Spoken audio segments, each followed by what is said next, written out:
This is blood everywhere. Into your closet. This is blood in your closet. This is not a towel smearing. These are droplets of blood all over. We've got a bunch of bloody clothing. We've got neighbors saying there was some loud banging going on the other night. He's 2 years old. It breaks our heart. He was alive. Was he barely alive? He was alive! He was alive! Meet Charisse Stinson, a mother who reported her missing son, Jordan Belliveau, all on the pretense of a helpless mother. But as the evidence mounts against her, she goes to extreme lengths to deceive the detectives by spinning a twisted tale of abduction. What do you think Antoine would have done? I mean, he wouldn't want that kid. I couldn't tell you that. My main concern is not him doing anything. Just where the hell did you take him if you did? The monstrous mother attempted to outrun justice, but the truth was inevitable and horrifying beyond imagination. And you made all this up to make it look like you're not a monster. You are, because you don't even have the courage to tell your son's story. But it's only a matter of time for the detectives to uncover the real motive behind the heinous crime. They left no stone unturned to retrieve the truth from this monstrous mother who was supposed to protect an innocent soul. Well, tell me what? Tell me why that little boy has been left out there. The crocodile tears are killing me. On September 2nd, 2018, in Largo, Florida, a bruised and unsteady Charisse Stinson stumbled into a Hampton Inn lobby and collapsed. She claimed she'd been assaulted and urged hotel staff to call 911, reporting her son, Jordan Belliveau, missing. Detectives brought Charisse in for questioning, determined to piece together Jordan's last known whereabouts. We're here. You're having a horrible day. I understand. I know. We're doing everything we can. I don't want to break down the shit. I know. Like I said, Charisse, I'm kind of the one directing as much as I can. So I got a lot of moving parts going on. I got a lot of people talking, a lot of people working. And, we're coordinating everything we can. Detectives begin questioning Charisse about the day Jordan went missing, leading to one of the most disturbing interrogations.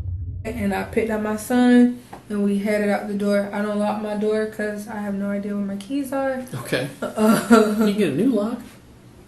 Maintenance man will probably come put one on for you. No? Lose that key. And What they clothes? charge for everything. We kept walking. We got past Checkers a little bit. Yep. That's when the white car pulled over. Okay. He asked us if we were okay. I said yes. He said, do you need a ride? I said yes. Charisse begins her story by recalling how she and her son got into a stranger's car. Little did the detectives know that upon breaking apart her story, unimaginable horrors would be revealed in a twist no one saw coming. Did he come off of East Bay Drive? He just pulled like... We're talking about Antoine now, right? Mm-hmm. Okay. Did he just pull up to the curb, still blocking the lane, or did he pull into the driveway? He didn't pull into the driveway, but he pulled over closer to more towards the sidewalk. I already smelled the weed when he rolled down the window, so I really wasn't going to get in, but I was just like, damn, maybe I should turn around in my mind. Well, you've just left the complex. You got a long way to go. Because to me, by myself, it don't seem far. But when I started holding him, I was like, I don't think I could do it. Yeah, that's a long way to go. So I put him on the passenger side, in the back seat. I buckled him in, closed the door. I got in on the passenger side. I did not strap in at all.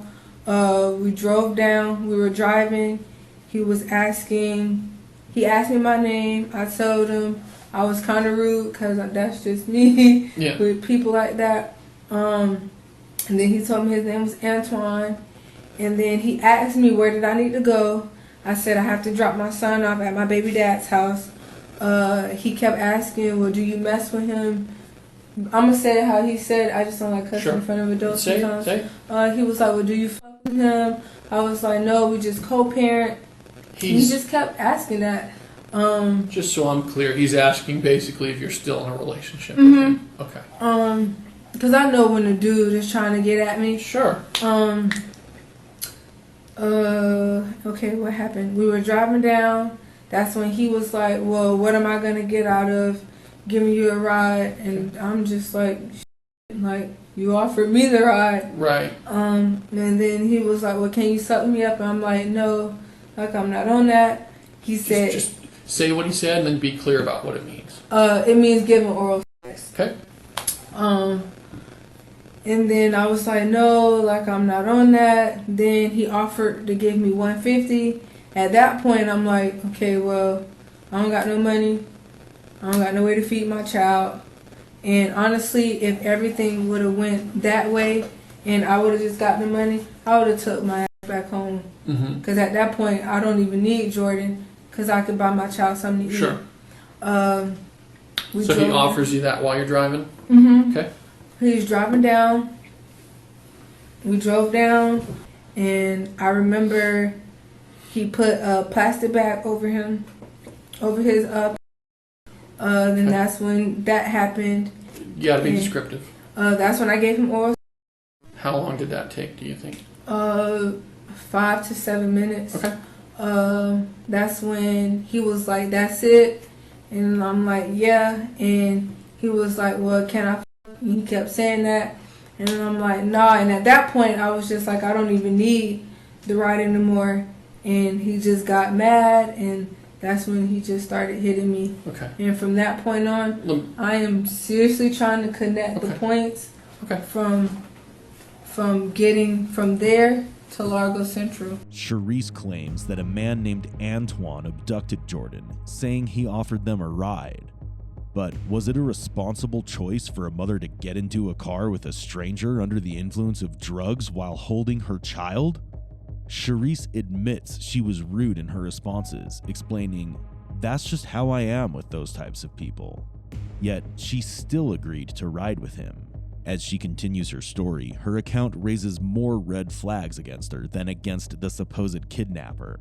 Throughout, Charisse tries to portray herself as a helpless single mother, claiming she accepted the ride because she couldn't carry her son. She even goes as far as to say she performed fellatio on the stranger in exchange for money to feed her child, despite detectives already knowing she was receiving food stamps, casting further doubt on her credibility. Charisse then alleges that Antoine struck her unconscious. She says she woke up in Largo Central Park to find Jordan gone. But the detectives can't shake one pressing question. Why would a stranger target her son? Let's talk about it a little bit, because there's a lot going on there. When we were at the hospital, when we talked about the blowjob the first time, when it was just me and you, you said he basically got mad while you were giving him oral sex. And then I asked you a little later if he ejaculated. Honestly, I don't know if he did. We talked about it. I'm just here to clarify, okay? And you told me that you could kind of feel it through the bag, some warmth. And basically, he told you he was done after that. So I was pretty much done. I get it. But he got mad when I didn't want to have. Right. So like that's when he started getting irritated. Okay. But then he still asked you afterward? Did he explain that? Because most guys, once that happens, they don't have an interest in you. Maybe he would have kicked you out of the car. I don't know how dudes are. I get it. I'm just trying to understand. I hate that I even did this. It's okay. I know you were blaming yourself out there, and I don't want you to do that. It's just a matter of going through everything to make sure we're not missing anything. Okay. At that point. Did he pay you? No, I didn't get anything. I just. Okay. So what happened to the bag and everything after the blow? I don't believe he ever took it off because I never seen him take it off. Did he pull his pants up? No. Okay. So at what point? And he didn't really pull his pants down. He just pulled his thing out. Just enough to pull his out. Okay. I know you're worried about how it makes you look, Charisse. We got to be past that kind of point. Okay. But I'm pretty sure he was asleep because I know my child and he would have been playing and making noises. You didn't hear him saying anything or talking? So I'm pretty sure he was asleep. Okay. Let's talk about the attack. So you are in the front passenger seat. And he's driving. He's the bad guy. This is the seating position you're in. And I'm you. He's him. and I'm leaning over. And you're leaning into his And seat. then that's I'm when- not going to do that, obviously, Yeah. but that's basically your seating position. Where does he first hit you? He hit me on this side, like this, like with his fist, like this. Like backhands you? And then I even told the lady to see if she could get DNA in my hair because he did pull my hair. Okay. And he kept hitting me. He had like a mason jar with weed in it, and he kept hitting me with that. Where did he hit you with that? All over my face. I got punched in my mouth. Were you trying to get out of the car? Or what I kept trying to grab on the door, and I did say, "Let me go." And then pretty much after that, it's just a blur. What do you think Antoine would have done? I mean, he wouldn't want that kid. I couldn't tell you that. My main concern is not him doing anything. It's just where the hell did you take him if you did? Where the hell is he? He doesn't. You don't know him, right? No. Never seen him before. I don't hang out with anybody. Don't know anything about him. Mm-hmm. He was smoking weed when you got in the car. Mm-hmm. He wasn't smoking like at the time, You could but smell it. but I could smell it. I know. So he had just finished smoking. Mm-hmm. So I'm having a hard time what he would do with that child after. Sorry, you can keep going. My head just. Where do hurts. you think he would take a kid? I don't know. I'm gonna tell you that. Though officers are skeptical, concern for the missing boy takes priority. They treat Charisse's story as credible and launch a full-scale search. Canine units, helicopters, and divers combed through Largo Central Park, but Jordan was untraceable. An Amber Alert was issued as a desperate search continued, but nothing could have prepared detectives for the chilling twists that lay ahead. And make good choices moving forward. Okay, right now he's still missing. Okay, I want to know where he is. Okay, that's the whole point of us being here today. Where do you think he is? If you had, He don't really talk to people other than his family. He don't really go nowhere. I'm talking about. That's who I'm talking about. He don't Okay. really. He's 2. He doesn't have a lot of friends or people he's going to go see, obviously. But I don't know what my baby is. Okay. It's because of me. He don't know who he is. You gave us permission to look in your phone. He works with your phone, and he pulled up some search history you had in your phone from Saturday night at about 2 in the morning. I think, yeah. I looked up causes of seizure. And I think that's pretty much it, causes of seizure. There's also one about a broken thigh. If a broken thigh goes untreated, You sure? I'm positive. You sure? I'm 100%. Unless honest to God, unless I mistyped. Well, it was, I would, you know, my mind goes there too, but it was more than one search. It was broken thigh untreated. Are you serious? Yes, and it's about 2 in the morning. That same night. He can he pull that up and show me? Like, are you positive that same night? Cause like now I understand this is your job. Charisse's search history about seizures casts a chilling shadow of premeditation. She shifts uncomfortably when detectives point out inconsistencies in her story. The final stage of the peace interrogation method, which begins by building rapport, but it's just the first of many tactics used to unravel the truth. So these are your search terms coming off your phone, okay? And here are the searches he's highlighted for us. Cause of seizures. You searched what can happen if you left a broken bone go untreated. And that search, if you see there, is deleted. That's impossible. You don't remember searching for these That's ever? impossible. I swear, that's impossible. We found some clothing today in the area you live, and it's concerning. I just want to show it to you in a few minutes, and we'll talk about it. But you haven't thrown any clothing away in the area you're saying. Not necessarily. Okay. Okay. We found some clothing that's got blood on it. Mm-hmm. Okay. And it's thrown away near the office of the apartment complex. Yes, that's from his chin. And I know exactly what you're talking about is some red sweatpants. Mm-hmm. I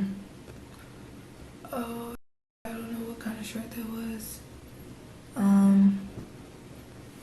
And you said the chin thing happened about 3 weeks ago? Mm-hmm. Why are we just throwing that away now? He's been hurt. Okay. I know you're taking a deep breath, but I'm not fully connecting the dots in what you're saying. It's just too... It looks far-fetched. Okay. We have bloody clothing. Can I take? Is there a way I can take a lie detector test to prove? Because I don't We don't- know I what mean, to tell it's you. something we could maybe set up in the future. 'Cause I They're not really don't necessarily know. reliable. As the investigation progresses, cracks in Charisse's story begin to show, and the evidence against her grows. Reports described her home as filthy and unfit for a child, with no food in the kitchen despite her receiving food stamps. Authorities noted that both parents knowingly kept Jordan in a dangerous environment. Jordan's father, Jordan Belliveau Sr., was involved in gang activity and drug deals, often being under the influence of drugs himself while inside the home with Charisse. Their residence had even been targeted in a previous shooting and had become a regular hangout for gang members. Charisse has no idea how much evidence the detectives have already piled against her, and the shocking confrontation is about to arrive. I want you to tell me the truth. Charisse, look me in the eye, please. I didn't hurt him. I just I want did to know. not hurt him. I have. I did not. Charisse, You gotta believe I did not hurt him. I Charisse, did not hurt him. Please. maybe you didn't mean to. I didn't hurt him. Charisse, No. look at me. No, you're not gonna say that because I know I didn't hurt my baby. He was okay. He was okay. I put him in that car. He was okay. Okay, he hasn't been dropped off. We've talked about this. We're looking, but we're not finding much except red flags in his own home. Okay, in his own apartment complex. We've got a bunch of bloody clothing. We've got neighbors saying there was some loud banging going on the other night. We've got some unexplainable Google searches. As Charisse begins to break down, the detective is poised to urge his partner to deliver the final blow with damning evidence. Instead, he holds back, allowing her to regain her composure in hopes of getting her to open up, ultimately leading to a confession.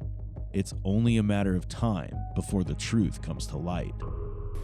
We're not any closer to finding him than we were 12 hours ago. It doesn't mean you're a bad person. If you got frustrated, Charisse, if you got frustrated with your child, Can you just wait her up, please? you need a minute?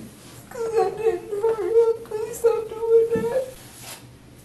Did somebody hurt him? I don't think nobody would hurt him. Nobody would hurt him. Everybody loves him that's around him.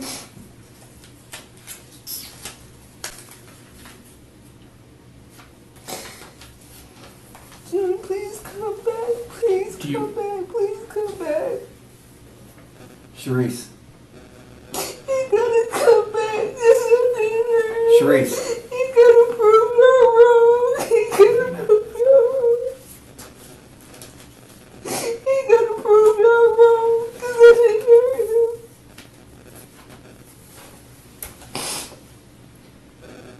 Charisse, we want to be proved wrong. But we all know sitting in this room that Antoine did not keep that child, even if there wasn't Antoine. He does not have that child. He's giving that child, got rid of that child if it was in his car ever. Which I'm having doubts about Antoine even. We looked at the video up and down East Bay Drive, and we can't find a video of you walking with a toddler last night.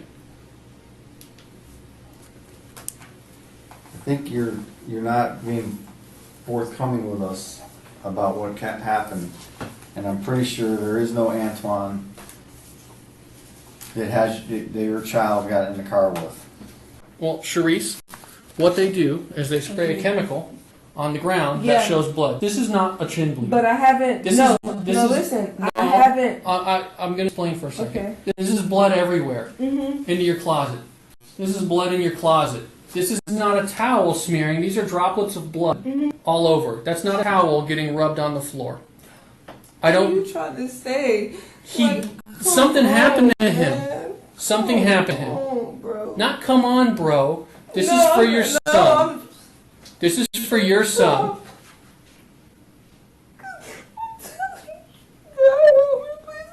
I'm trying to help you, Charisse, but if I can't corroborate your story, I can't move past it. The evidence is building toward a dark and disturbing truth. Bloody clothing found in Charisse's home, suspicious Google searches, damning CCTV footage, and troubling statements from neighbors all begin to reveal her story. Even when detectives confront her with the evidence, she refuses to confess. Instead, she breaks down in tears, attempting to manipulate them. But the detectives are on the brink of confronting her with damning evidence they can no longer withhold, a revelation that points to a dark truth. I want to show you another picture. Back, please.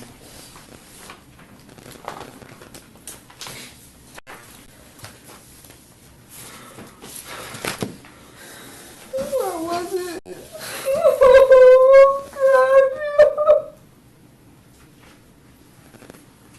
We found that dumpster yesterday. A dumpster along the path you say you ran. Did you hear that? A dumpster in a path, or in a dumpster in a path that you ran. A path you say you went. That's in a business you passed right by.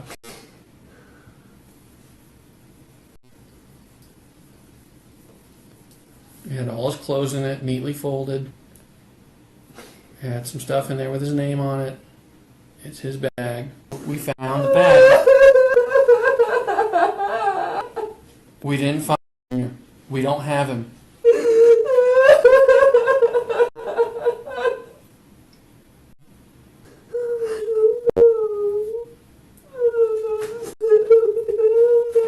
I can't even understand half of what you've been saying, Charisse. You gotta. I don't know. I don't know.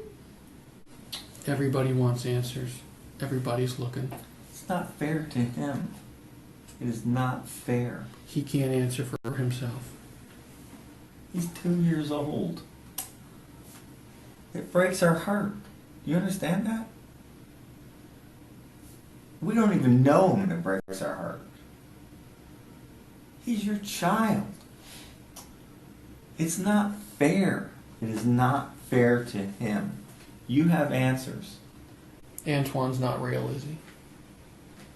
I'm chasing a ghost. I'm chasing somebody who doesn't exist. That's crazy.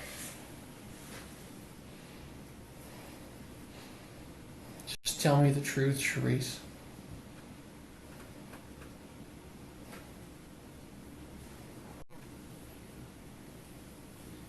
Charisse,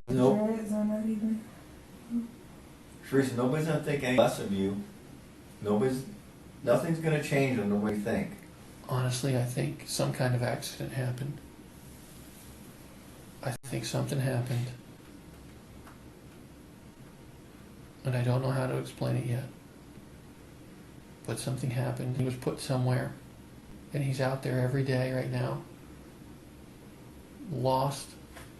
Alone. And he's in the dark. And if he's injured, I can help him. My belief that he's alive is very slim right now. And he's laying somewhere. He's only 2.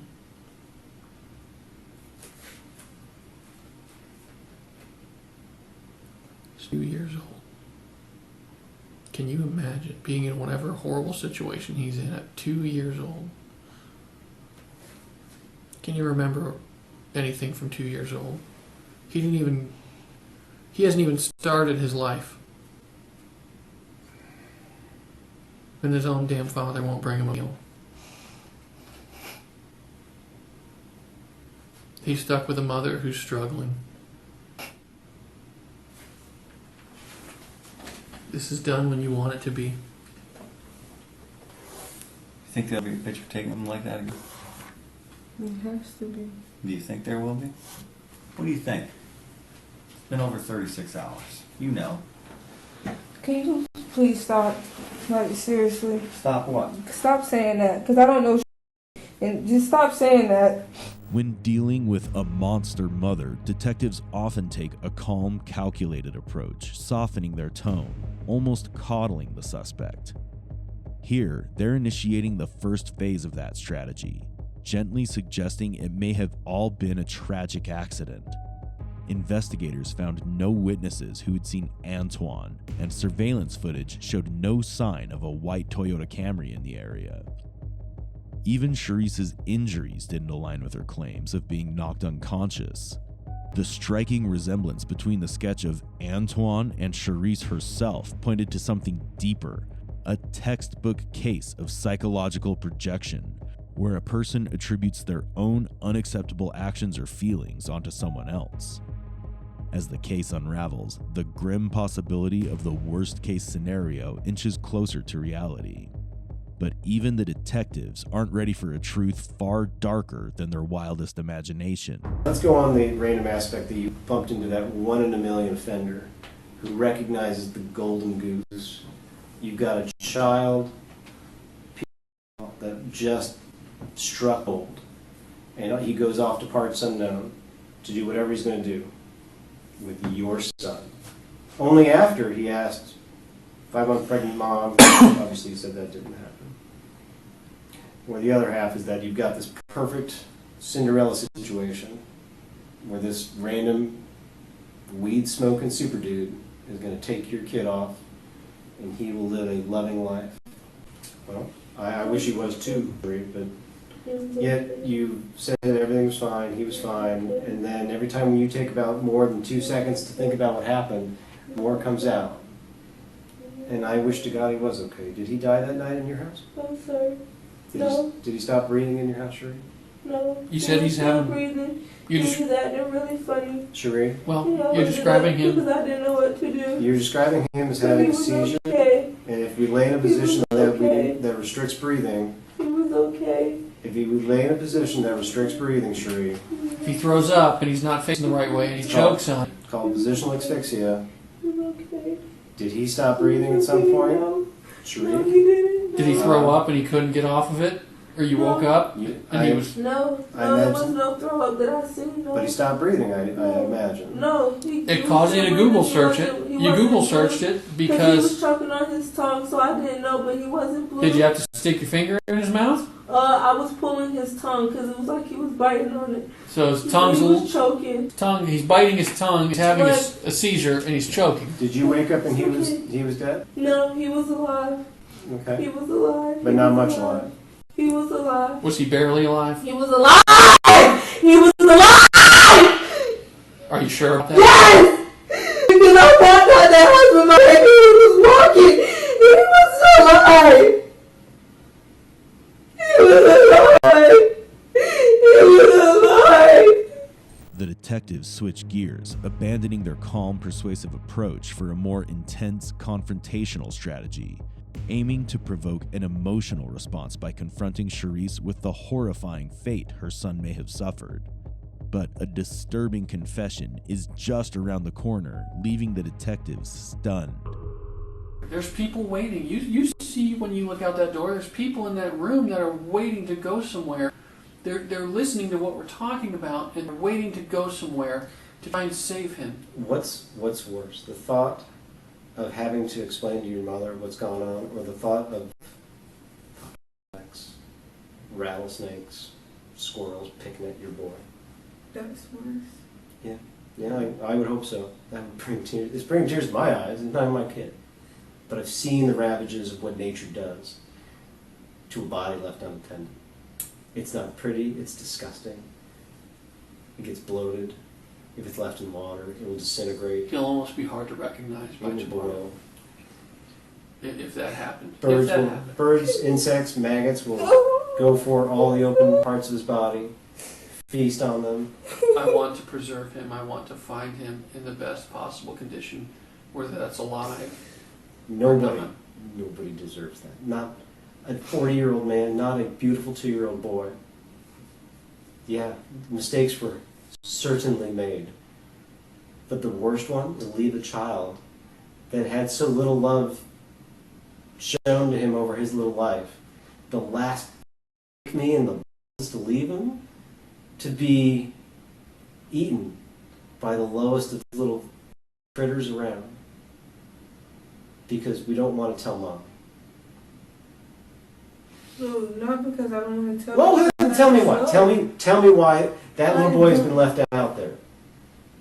The crocodile tears are killing me. Surveillance footage from a Largo neighborhood confirmed detectives' worst fears. On the night of September 1st, 2018, it showed Charisse walking down the sidewalk carrying a limp Jordan in her arms.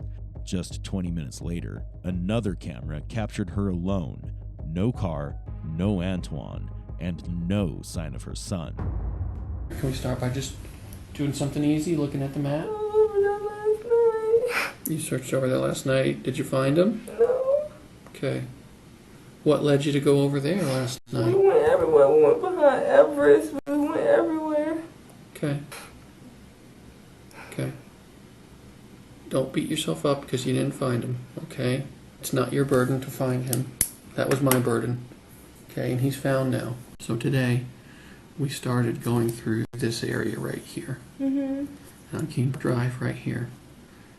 There's a house Mm-hmm. with a camera, Mm-hmm. and it sees you.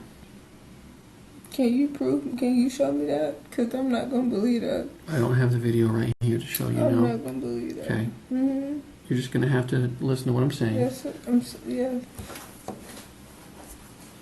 That camera shows you. Mm-hmm. I don't have the camera, I'm just looking at sometimes. Oh, sorry. It's okay. At 10:15, I'm sorry, not 10:15, 10:56, that camera shows you here. Your last connection for your cell phone when you come off the Wi-Fi is 10:22 at your apartment. At 10:56, you are on camera right here with the backpack on and carrying your son. His body is in your arms. Okay. I'm not agreeing, I'm just listening to you. Okay, that's fine. There's another camera here at the Palms.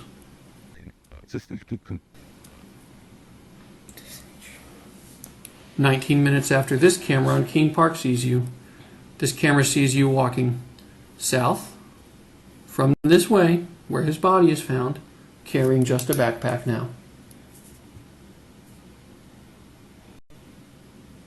I'm going to be sick. I would be too. I'm going to be sick. In 19 minutes, you walk from here That's impossible. to here. I walked the path. It's totally possible. You walked there, and you left your son there.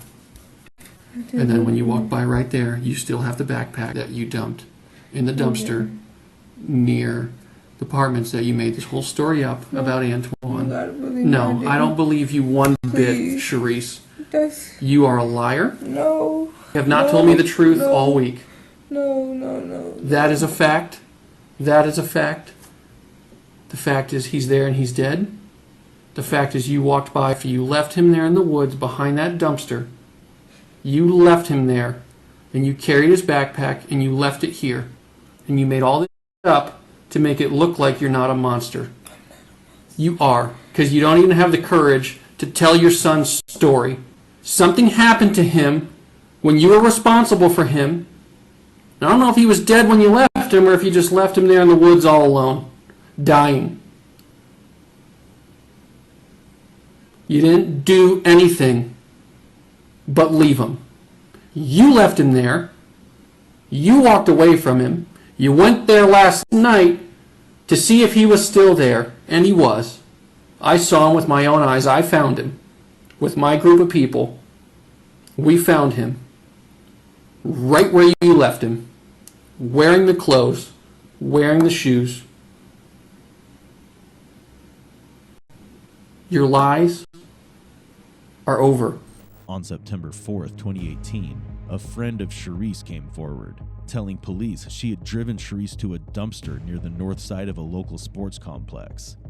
Acting on the tip, officers searched a swampy, wooded area behind the baseball field. There, they made a heartbreaking discovery.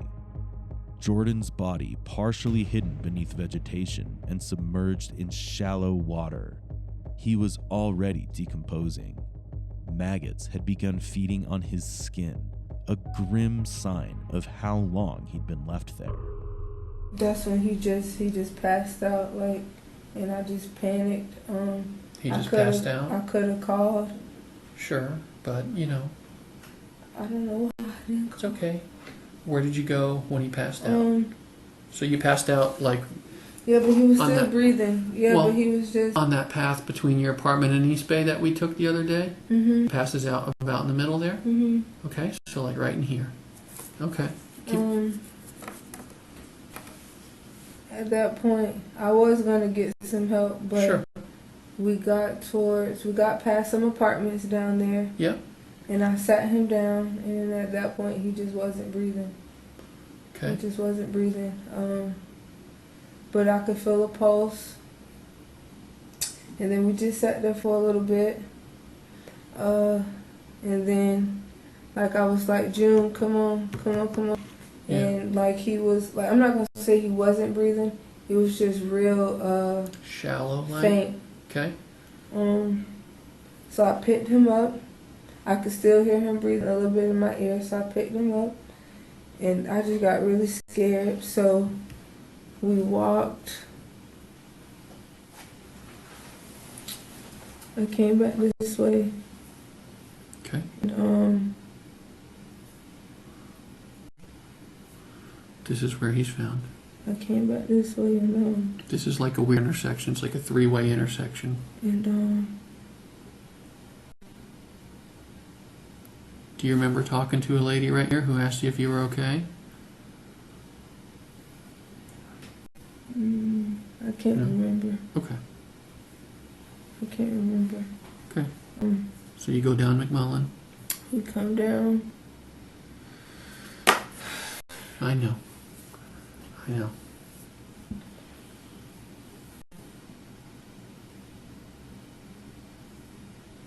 I know you said back here he's still breathing a little on Seacrest. And I sat him up. Where? I sat him up against the fence. Where? By the trash can. Where he's found? I sat him up on the fence, The chain link fence there? and he wasn't like dead or anything.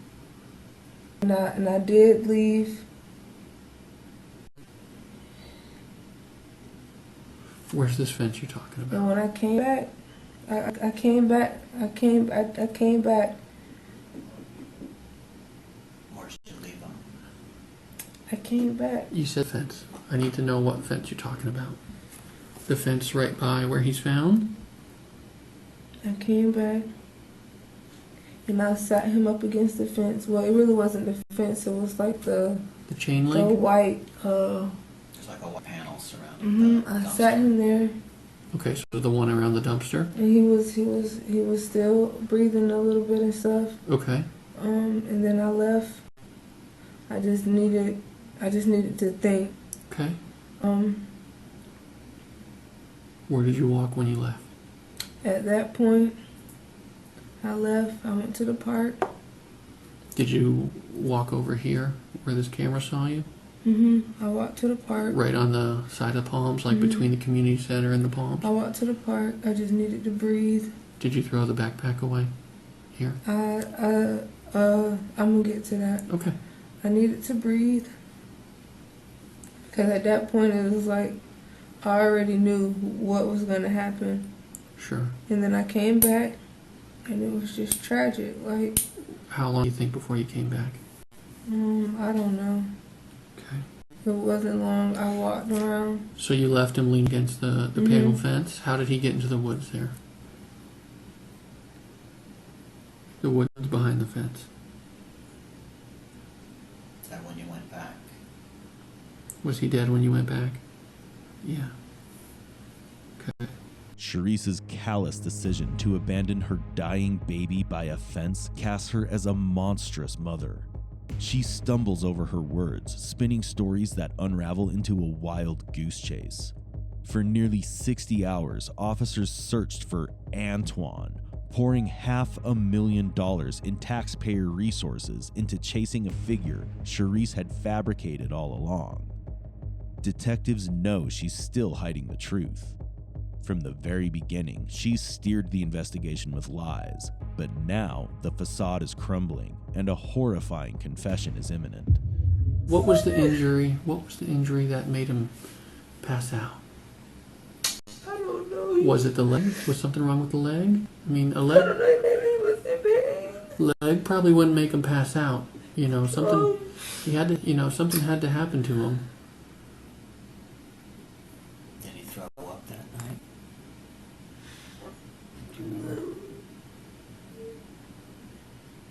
That's a head injury. A substantial head injury. So the blood in his brain is swelling at that point, surrounding the brain.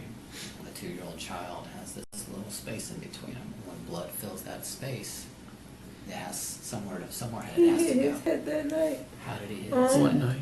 When he fell off the bed. Friday into Saturday. He had hit his head. On what bed? I said he had hit his head. So remember your neighbor I told you about? Said something hit their wall really No. hard on Saturday. Mm-mm. Did he hit his head on something Saturday afternoon? Mm-mm. Okay. Mm-mm. Mm-mm. What part of his head? All I What remember, what part of his head did he hit? damn, hold on.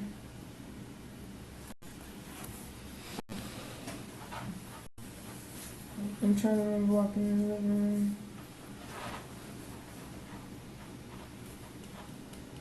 It was up here, 'cause it was On like his- reddish. It was his like forehead? red. Mm-hmm. Okay. Did you see him hit his head? No, but I just seen it was like real red. Well, how'd you know he hit his head from jumping on the Because it bed? was kind of like not like a big knot, but I knew the difference between when he was in the room with me and when he was out there playing. So where were you when he hit his head? I was in the not the living room. I was in the room. The bedroom? Mhm. I want to know how he hit his head. I didn't make him hit his head, so I can't tell you that. Did you get frustrated? And No, please stop doing that. Please. I have to ask Please stop Charisse. doing that. 'Cause I'm crying. Please. Was he pissing you off? No, he never makes me mad like that, ever. He never makes me mad like that. He's not even really a crybaby. Like, he's not a crybaby. Something significant had to have happened to him when they stopped breathing. I know it's tough. I know we're just trying to narrow down the head This injury. is the hardest part. You're right there. You've gone through every single I door. do and not this know. is I the don't know. last door.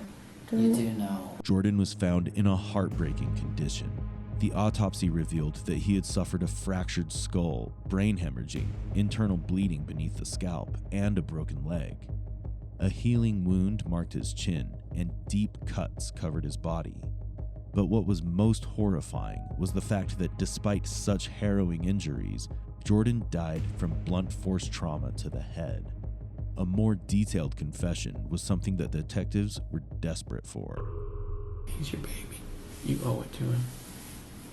Give him the respect. He loved you so much. He, like you said, I was supposed to protect you. That one split second, we've all been there. We've just been lucky enough where something terrible hasn't happened. What happened?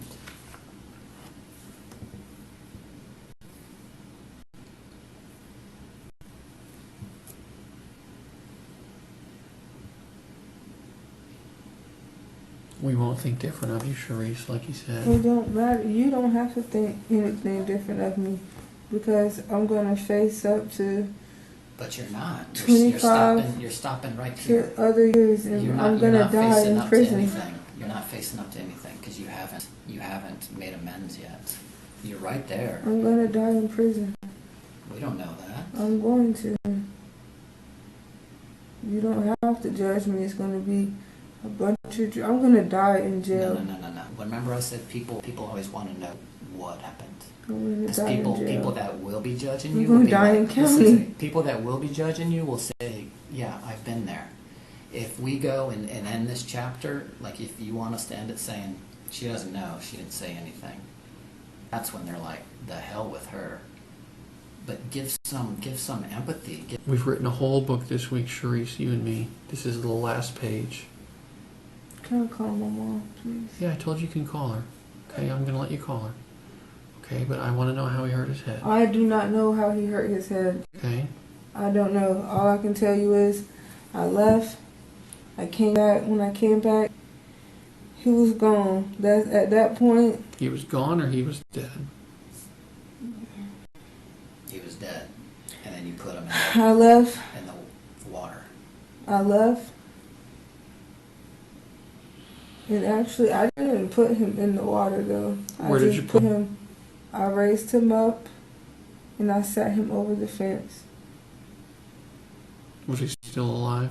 I don't think so. I doubt it. I still want to know how he hit his head. I can't tell you that. Something Because I don't happened. know. It don't matter. I'm never going to get out of prison. Like, I'm not even going to see my daughter. The difference So it's is, the just- difference is, if it comes to, the difference is, did this mother, was she honest? Did she accept what happened? Did she give us a reason? Did she show remorse? Right now I can't say that you are. Then there's only one person responsible for that head injury, and that's you.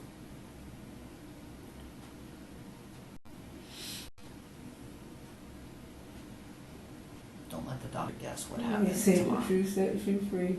No, it sets you free mentally, it sets you free in your heart, sets you free. That's what they mean by that. The truth will set you free. That's what I'm saying. Okay, let's try it, I guarantee it. Okay. I'm gonna suggest, unless you tell me otherwise, you murdered in that apartment. You panicked, you left the apartment, you dumped him by a dumpster.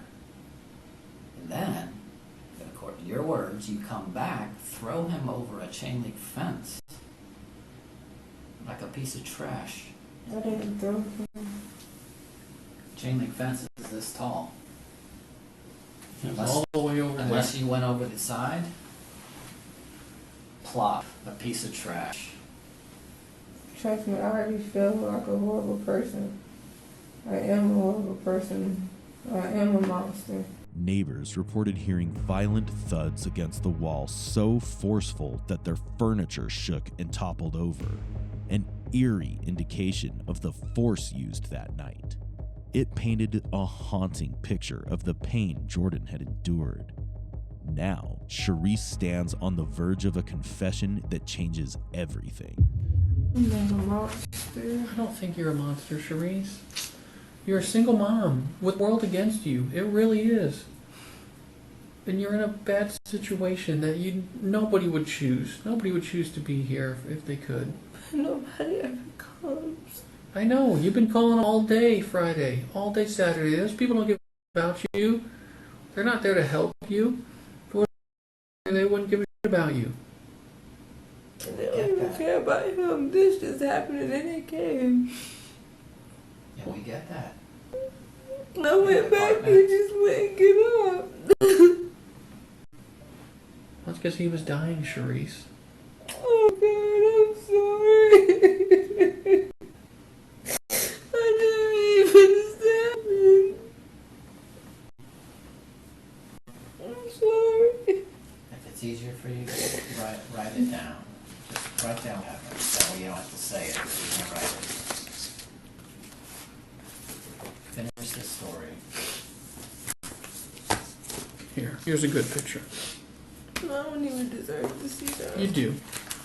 Remember what I told you I yesterday? don't deserve to see Remember what I told you yesterday when I said one bad moment doesn't define our life?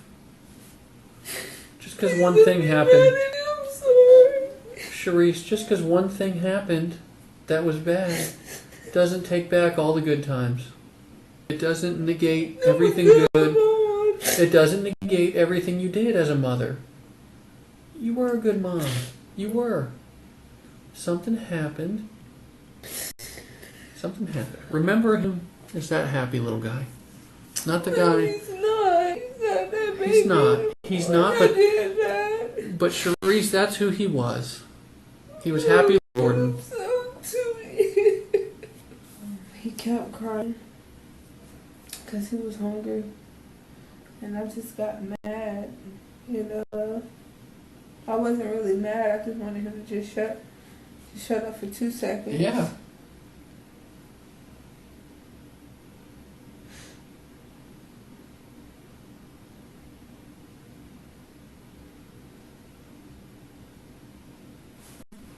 It's okay. It's frustrating.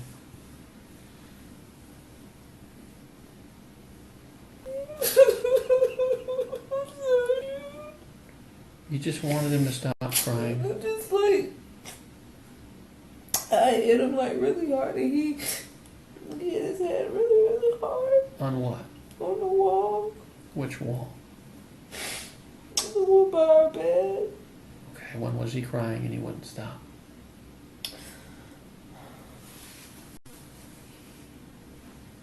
Because he still didn't eat. Like, we ate that one time Friday. Okay, so this is after Grandma drops off food? No, she came Saturday. Okay, It's When- before Grandma came. correct. Yeah. This was like,